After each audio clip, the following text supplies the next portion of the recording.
kalabalık yerlerde bu virüsler daha çok yayılacak. Dolayısıyla bu hastalık artacak. Bu hastalığın mücadelesinin başında kalabalıktan uzaklaşmamız lazım.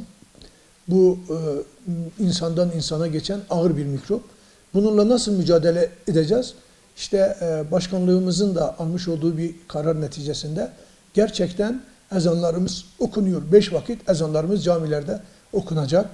Camilerimiz temizliği, dezenfektesi sağlanacak ama cemaat namaz kılınmayacak. Niye? Çünkü cemaat namaz kılındığımız zaman insanlar bir araya gelir. Allah korusun bu mikrop daha çok yayılır. Hastalık insandan insana bulaşır. Bunu bertaraf etmek için, bu hastalığı yok etmek için, bu mikropla mücadele yapmak için bu cemaat namaza bir ara verdik. Yoksa cemaatle namazı kılacağız ama mikroplar bitecek, hastalık bitecek, hastalıktan kurtulacağız inşallah kısa bir zamanda. Tabii bunu da unutmamamız lazım. Hz. Peygamber aleyhissalatu vesselam Efendimiz farz namazları camide, sünneti evde kılın buyuruyor.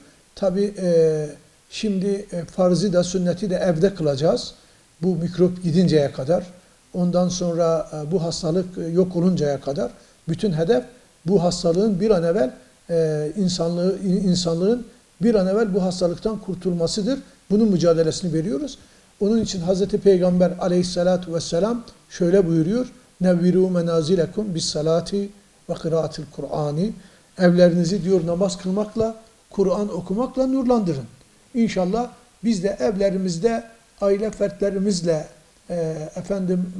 namaz kılabiliriz. Hanımımızla, çocuklarla namaz kılabiliriz. Kur'an okuruz, evlerimizi nurlandırırız. İnşallah bunun duasını yapalım. Cenab-ı Hak bu hastalıktan ülkemizi, İslam alemini ve bütün insanlığı korusun. İnsanlık bu hastalıktan, bu mikroptan kurtulsun diye dua eder. Bu arada namazlarımızı evde kılacağız. Mümkün mertebe toplumun kalabalığın içine girmeyeceğiz.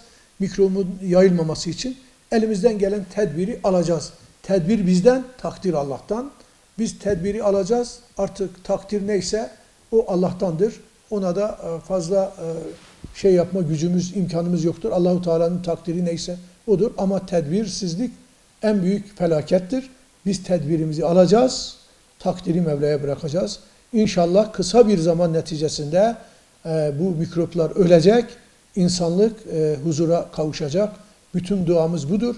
Cenab-ı Hak bu gibi felaketlerden, musibetlerden bizleri korusun.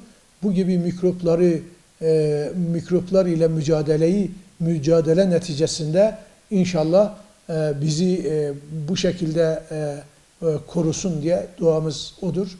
Allahu Teala cemaatimize çok selam eder. Evlerimizde namazımızı kılacağız. Kur'an-ı Kerim okuyacağız, dua edeceğiz. Tövbe istiğfar içine gireceğiz. Çünkü bir musibet geldiği zaman dua en büyük silahtır. İnşallah elimizi Rabbimize kaldıracağız, duada bulunacağız. İnşallah o dualarımız kabul olacak. O şekilde namazlarımızı, duamızı, Kur'an-ı Kerimlerimizi bir müddet evlerde kılacağız.